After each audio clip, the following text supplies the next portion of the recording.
আসসালামু আলাইকুম বন্ধুরা, কেমন আছো সবাই? যে যেখানে আছো নিশ্চয়ই ভালো আছো। আলহামদুলিল্লাহ, আল্লাহর অশেষ রহমতে আমরাও ভালো আছি। আমরা সবাই তো আল্লাহর সৃষ্টি, তারপরেও আমাদের মন মাইন্ড এক একজনের এক এক রকম। আমরা আরেকজনের মন বুঝতে পারি না, তাদের পরিবেশ পরিস্থিতি এটা বুঝতে চাই না।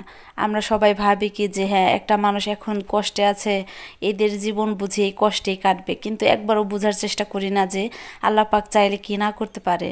হয়তো বা এর দিন পরিবর্তনও হতে পারে, কিন্তু না, কে শোনে কার কথা? আমরা তাদের ব্যঙ্গ করতেও ছাড়ি না, তাদের উপহাস করি, ব্যঙ্গ করি, তাদেরকে দেখলে আমরা বাজে ইঙ্গিত করি। আসলে কি এটা ঠিক? এটা কিন্তু ঠিক না। আল্লাহ পাক কিন্তু এটা বলে নাই যে হ্যাঁ, একটা মানুষ দুঃখে আছে, কষ্টে আছে, আমি তাকে সারা জীবনই দুঃখে কষ্টে রাখবো। বাতাস কিন্তু দক্ষিণ পূর্ব পশ্চিম উত্তর সব দিক থেকে বাতাস বয়, এক দিক থেকে কখনো বাতাস বয় না। এটা আমাদের মাথায় রাখা উচিত। তাছাড়াও আপনি একটা ভালো কাজ করতে যাবেন, দেখবেন চতুর্দিক থেকে বাধাগ্রস্ত হবেন।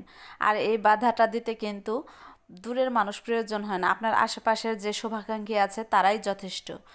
আর আপনি যখন নির্দিষ্ট গন্তব্যে গিয়ে পৌঁছাবেন, সাফল্যের মুখ দেখবেন, তখন কিন্তু আপনার আশেপাশে যে যারা শুভাকাঙ্ক্ষী আপনাকে একটা ভালো কাজে বাধা দিয়েছে, তারাই কিন্তু আপনার আশেপাশে ঘুরঘুর করবে আর বলবে হ্যাঁ, এটা তো আমরা চেয়েছিলাম, এটা আল্লাহর কাছে বলেছিলাম, হ্যাঁ এই জন্য হয়েছে, সুন্দর হয়েছে, ভালো হয়েছে।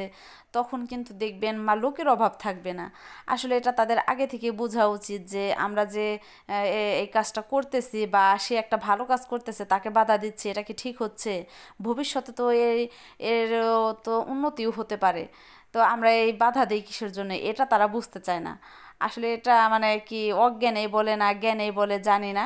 যখন আপনি ভালো একটা কাজ করতে যাবেন তখন আপনি একা, তখন আপনার পাশে কেউ থাকবে না। আর যখন আপনার সেই কাজটা করা শেষ হবে, আপনি আপনার নির্দিষ্ট গন্তব্যে গিয়ে পৌঁছাবেন বা সাফল্যের মুখ দেখবেন, তখন কিন্তু দেখবেন আপনার পেছনে তাকিয়ে দেখবেন হাজারো দর্শক আছে। তো এটাই হলো বাংলাদেশ আর বাংলাদেশের মানুষ। এটা সাধারণত বাইরের কান্ট্রিতে হয় না। যেমন আমার হাজবেন্ড সৌদি আরব থাকে, উনি এসে গল্প করে যে হ্যাঁ, সৌদির লোকজন এরকম ওরকম, তাদের ভেতর আন্তরিকতা আছে, তারা বেশি মানে শয়তানকি বুদ্ধি যেটা বলে এটা তারা বুঝে না। তো বিশেষ করে আমাদের বাংলাদেশে এরকমটা হয়। এই যেমন ধরেন এখন রমজান মাস, আমরা কম বেশি কিন্তু সবাই রোজা রাখি, নামাজ পড়ি, এতেও কি মানুষের সমস্যা? কিছু কিছু লোক আছে মানে অন্যের পিছনে পড়ে থাকে। হ্যাঁ, এখন হুজুরনি হয়েছে, পর্দা করে, হিজাব করে, রোজা রাখে, নামাজ পড়ে, এতদিন রোজা রাখে নাই, নামাজ পড়ে নাই। আচ্ছা, যারা এইসব কথা বলে তারা কি কখনো ভেবে দেখেছে তাদের পাস কি? তারা কতটুকু রোজা নামাজি হুজুরনি?